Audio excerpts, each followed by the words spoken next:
Assalamualaikum warahmatullahi wabarakatuh. Yang terhormat Ibu Muhayyaratin Niswati Radiatul Jauhariyah SPD MPD dan teman-temanku yang berbahagia.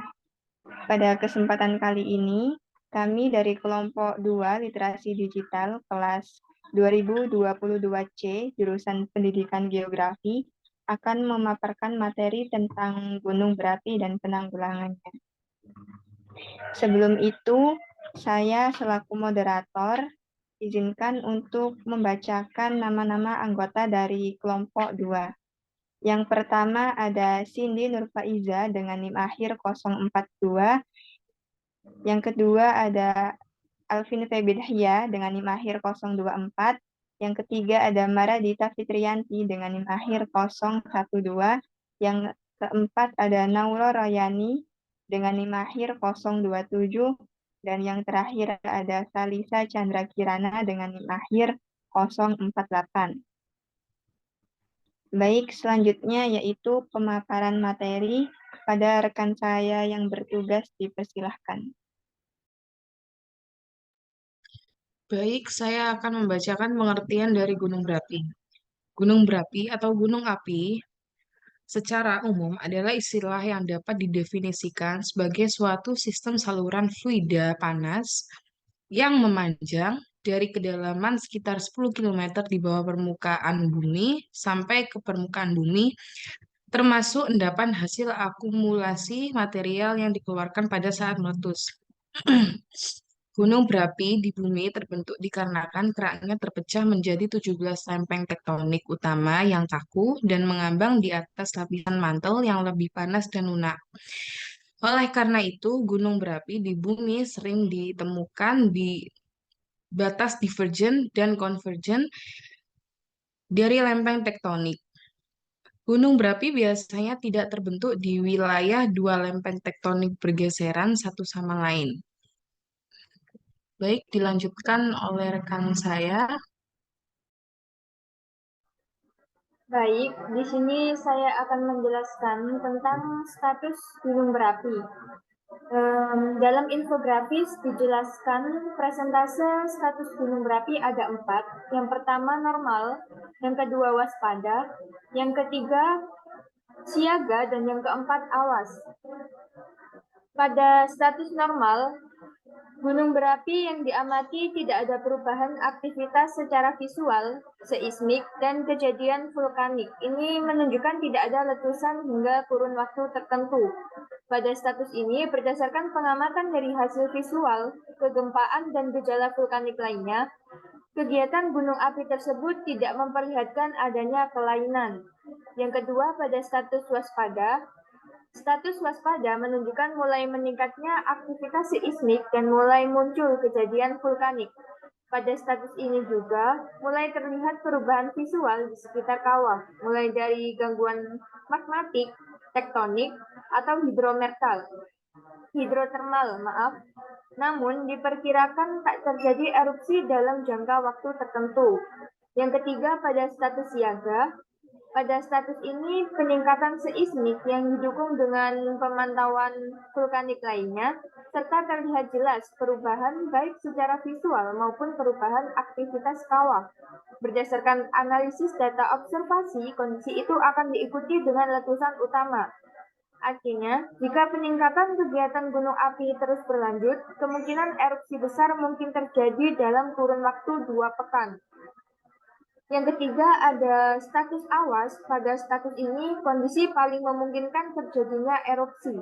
Status awas menunjukkan letusan utama yang dilanjutkan dengan letusan awal, diikuti semburan abu dan uap.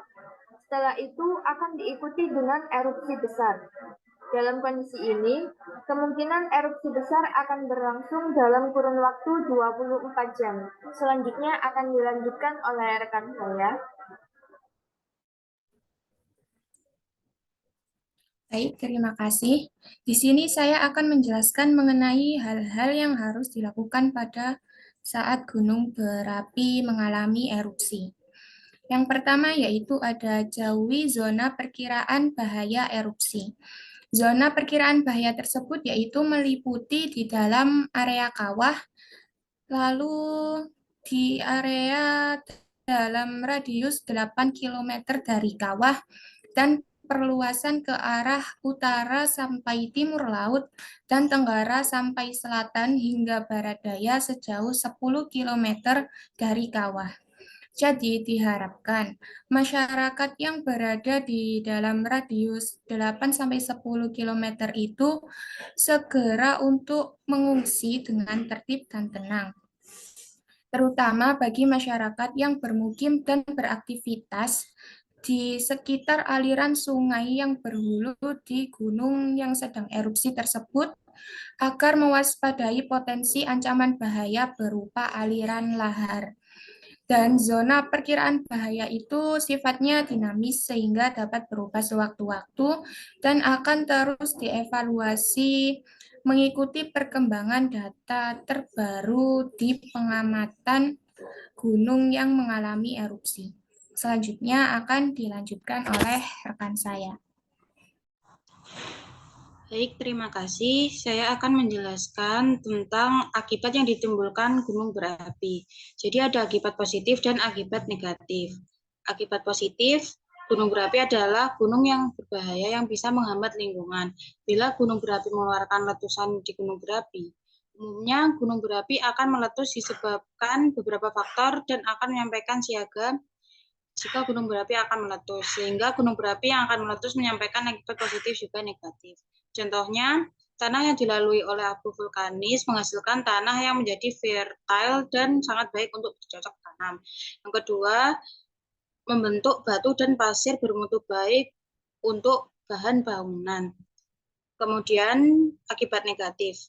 Akibat negatif yang diberikan berasal adanya letusan gunung berapi akan sangat merugikan semua makhluk hayati yang bertahan hidup pada bumi. Contohnya, pertama, gangguan pernafasan dan penglihatan.